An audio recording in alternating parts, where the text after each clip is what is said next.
बिस्मिल्लाहिर्रहमानिर्रहीम। अस्सलाम वालेकुम रहमतुल्लाह। मैं हूँ इरफान अली भट्टी, पाकिस्तान प्रॉपर्टी लीडर्स, बहरिया टाउन कराची। बहरिया टाउन की बातें की नई एपिसोड के साथ आपके सामने हाजिर हुए हैं। आज का जो हमारा टॉपिक है वो स्पेशली हमारे पॉलिटिकल अफेयर्स को लेके, साथ में जो बहरिया की लैंड जो लीज़ हुई है इसको लेके, और साथ में इसी तरह की जो कॉमन क्वेश्चन है इंशाल्लाह उस पर डिस्कशन करेंगे। तो फर्स्ट ऑफ ऑल अदनान भाई क्या हाल है? ठीक है आप? जी अल्हम्दुलिल्लाह, बिल्कुल खैरियत से। अल्हम्दुलिल्लाह। अदनान भाई, ये जो पॉलिटिकल इंस्टेबिलिटी जा रही है, इतना मतलब ये पाकिस्तान के अंदर क्लैशेस चल रहे हैं हर चीज़ के, इसके बारे में आप क्या कहेंगे प्रॉपर्टी को लेके साथ साथ? अच्छा देखें, कोई भी चीज़ है हम अपनी फील्ड से रिलेट कर लेते हैं कि अच्छा जी आज कारोबार थोड़ा सा रुक गया है, या ट्रांजैक्शंस का फ़्लो वो नहीं है, क्वांटिटी ज़रा कम हो गई है, या लोग इंटरेस्ट नहीं ले रहे। लेकिन ये आर्जी है, टेम्परेरी है। ये पॉलिटिकल ये इंस्टेबिलिटी हो या कोई भी पैनिक सिचुएशन हो गई है, या आज ये साल जारी नहीं रहना। ये चंद महीनों की बात है, चंद हफ्तों की बात है। विद इन डेज़ ये सारे कॉम्प्रोमाइज़ हो जाते हैं, चीज़ें सेटल डाउन होती हैं। कोई भी चीज़ परमानेंट नहीं होती। ये हमें भी और हमारे कस्टमर्स को भी अंडरस्टैंड करना चाहिए। लेकिन रियल स्टेट इन्वेस्टमेंट्स के साथ जब आप इसको रिलेट कर रहे हैं, तो मैं ये बताता हूँ कि रियल स्टेट में ये प्राइसेस के ग्राफ ऊपर नीचे होते रहते हैं। तो इन चीज़ों को, ट्रेंड्स को अंडरस्टैंड करके आप अगर डिसाइड करें तो वो आपके हक़ में बेहतर है। आज बहुत बड़े स्केल पे जो हमारा जो ओवरसीज़ कस्टमर है वो रुका हुआ है। वो ओवरसीज़ इन्वेस्टमेंट रुक गई है कि अभी जब तक हालात स्टेबल नहीं होते हम लोग पाकिस्तान में अपनी इन्वेस्टमेंट नहीं करेंगे। और ये बड़ा क्लियर मैसेज है। उसमें ऑब्वियसली करनी भी नहीं चाहिए जब मुल्क के हालात ही आपको अभी समझ नहीं आ रहे। हो सकता है इससे बेहतर इन्वेस्टमेंट आप लोग यूके, यूएसए, ऑस्ट्रेलिया में या कहीं और कर सकें, जहाँ भी कहीं आप लोग रहते हैं। तो ये चीज़ें बिल्कुल होती हैं। लेकिन पाकिस्तान में जो लोग एंड यूज़र के तौर पे अपनी एक रिहाइश या अपने कारोबार को कंटिन्यू कर रहे हैं, या कुछ ना कुछ छोटे स्केल पे, वो चीज़ें आज भी जा रही हैं, कल भी जा रही थी। बड़े स्केल पे जो बड़ा इन्वेस्टर था वो शायद आज रुक गया है। तो ये चीज़ें वंस अगेन मेरा तो ये मैसेज है, ये परमानेंट नहीं है, ये आर्जी है। ये चंद हफ्तों की, चंद दिनों की, चंद महीनों की बात है। और ये लॉन्ग टर्म नहीं है कि हम लोग इसको अपने ऊपर इस तरह से इम्पोज कर लें कि अब हमने कुछ करना ही नहीं है। ये ऐसी चीज़ें नहीं। ज़ाहिर बात है जी, हम भी इंशाल्लाह दुआ करेंगे अल्लाह ताला पाकिस्तान के हालात में बेहतरी लेके आए इंशाल्लाह। और अदनान भाई, ये जो नई न्यूज़ आई है, एक गुड न्यूज़ है बहरिया टाउन कराची के लोगों के लिए कि जिसकी जो है 16,900 एकड़ को लैंड को लीज़ किया जा रहा है, इसके बारे में क्या कहते हैं आप? अच्छा देखिए, ये 16,896 एकड़ जगह है जिसको मास्टर प्लान के मुताबिक अप्रूव किया गया है बाय MDA मैनेजमेंट। और इनका प्रीवियस मैंने एक वीडियो भी दी है, जो मैप था जो मार्केट में फ्लोट कर रहा है और जो ये MDA से अप्रूव्ड हुआ है, उस मैप को मैंने कंपैरिजन भी किया। और ये बड़ी अच्छी बात है, खुशखबरी है। लेकिन इस लैंड को लीज़ किया जा रहा है, ये डिफरेंट और 100% डिफरेंट एक स्टेटमेंट है जो आपने भी पूछी है। मैप की अप्रूवल या मास्टर प्लान की अप्रूवल एक अलग बात है, और जो आप कह रहे हैं लीज़ किया जा रहा है वो एक अलग चीज़ है। अभी तक लीज़ की कोई भी 100% कन्फर्मेशन हमारे पास नहीं है। जब तक कोई लीगल डॉक्यूमेंट नहीं आता, कोई नोटिफिकेशन नहीं आता, कोई बहरिया टाउन ऐसा नोटिस नहीं देता, कोई वर्बल स्टेटमेंट हो, कोई वीडियो मैसेज हो, कोई ऑडियो मैसेज हो, कोई रिटर्न हो जो हम लोग क्लेम कर सकें। क्योंकि जैसे ही वो पब्लिक नोटिस आया था, हमने ऑन कैमरा आप लोगों को पूरा एक्सप्लेन करके दिया। जो मैप उन्होंने दिया और बहरिया टाउन की मार्केट में हम लोग अपने कस्टमर्स के सामने रखते हैं, उसको मैंने कंपैरिजन किया। तो हम लोग लॉजिकली और ऑथेंटिक वे में इंशाल्लाह मैसेज हमेशा अपने कस्टमर्स को देंगे। र्यूमर्स की बुनियाद पे मार्केट का ग्राफ ऊपर नीचे हम नहीं कर सकते।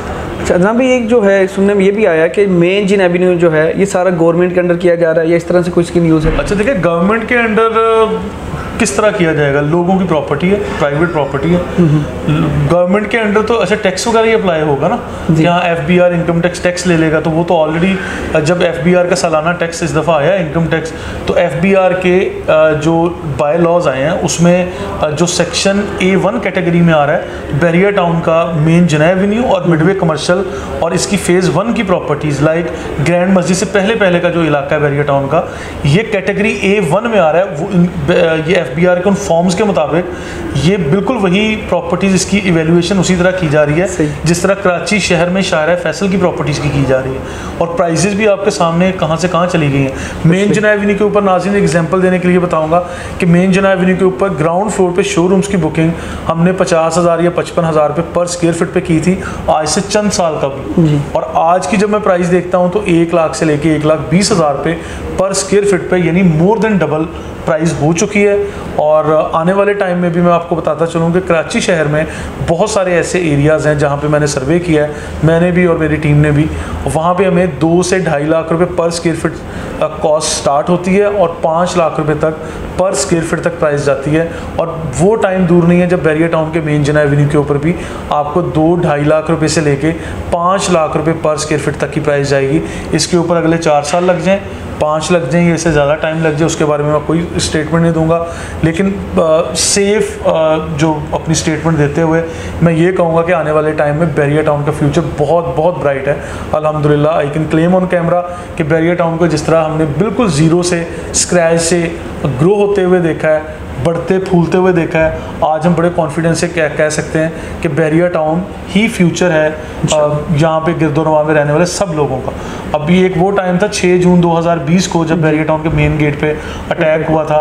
उस टाइम पे मेरा ख्याल है कि हमारे ओवरसीज़ पाकिस्तानीज़ हों या किसी भी एरिया से ताल्लुक़ रखने वाले लोग, उन लोगों ने हमारी वीडियोस देखी, बल्कि सोशल मीडिया पे बहुत वायरल हो गई थी, तो हमें कॉल्स की, क्योंकि हमारे सेम लोकेशन पर ही ऑफिस है, हमारी इन्हीं बिल्डिंग्स को बड़ा नुकसान पहुँचाया गया था।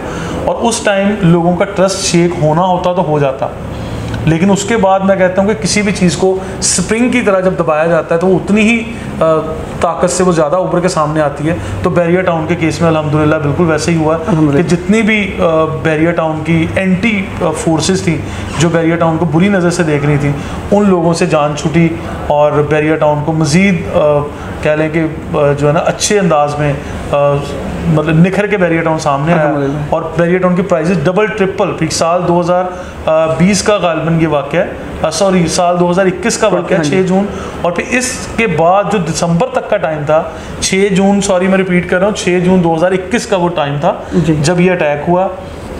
उसके बाद 6 जून 2021 के बाद का टाइम से लेके दिसंबर 2021 तक जो कीमतों का ग्राफ कितनी स्पीड से ऊपर गया ये आप लोग भी जानते हैं, मैं भी जानता हूँ, बल्कि हमारी अगर पुरानी वीडियोस आप निकाल के देखेंगे बैरिया टाउन कराची के रियल एस्टेट मार्केट के बारे में हमारे बहुत सारे एनालिसिस मौजूद हैं, तो आप लोग देखेंगे माशाल्लाह डबल प्राइस हो चुकी थी हर चीज़ में, कमर्शियल में, रेजिडेंशियल में, अपार्टमेंट्स हों, विलाज हों, प्लॉट्स हों, हर तरफ कीमतें बढ़ गई थी। तो लिहाजा ये सारी चीज़ें जो भी बैरिया टाउन के बारे में आप कह रहे हैं कि गवर्नमेंट को दे दिया जा रहा है या कुछ भी, पब्लिक प्रॉपर्टी है, पब्लिक प्रॉपर्टी को मैनेजमेंट को किसी तरफ आप कर सकते हैं, लेकिन पब्लिक प्रॉपर्टी को आप किसी के हैंड ओवर तो नहीं कर सकते। टैक्स वगैरह अप्लाई करने की अगर बात है तो वो एक अलग सवाल है। अच्छा अदनान भाई, एक जो गुड न्यूज़ भी सुनने में आ रही है, जो भी कहें इस न्यूज़ के बारे में, कि बैरिया टाउन कराची के अंदर मीडिया सिटी का उन्होंने कहा कि हमें मीडिया सिटी सेपरेट से बना के दें, कि मीडिया सिटी का ऐसा कोई कंसेप्ट। अच्छा देखिए, अगर ये सवाल है या एक टॉक ऑफ द टाउन या र्यूमर, सॉरी कह सकते हैं, not talk of the town, sorry, मतलब एक र्यूमर के तौर पे एक वैसे ही उभरती हुई बात हमारी नज़र से गुजर रही है, तो हमें उसको इस तरह से बढ़ा चढ़ा के नहीं करना चाहिए, लेकिन इसमें ऑथेंटिक वंस अगेन कोई भी चीज़ नहीं है। बैरिया टाउन लाहौर में एजुकेशन सिटी ऑलरेडी मौजूद है, ठीक है, Bairia education and medical city, BEMC के नाम से वहाँ पे ऑलरेडी एक प्रोजेक्ट है। यहाँ पे भी हो सकता है बैरिया टाउन दे, क्योंकि बैरिया टाउन के लाहौर में और रावलपिंडी में जितने भी प्रोजेक्ट्स थे उनको यहाँ रिपीट किया गया है, बल्कि बहुत अच्छे अंदाज में किया गया है, तो हो सकता है इस तरह भी किया जाए।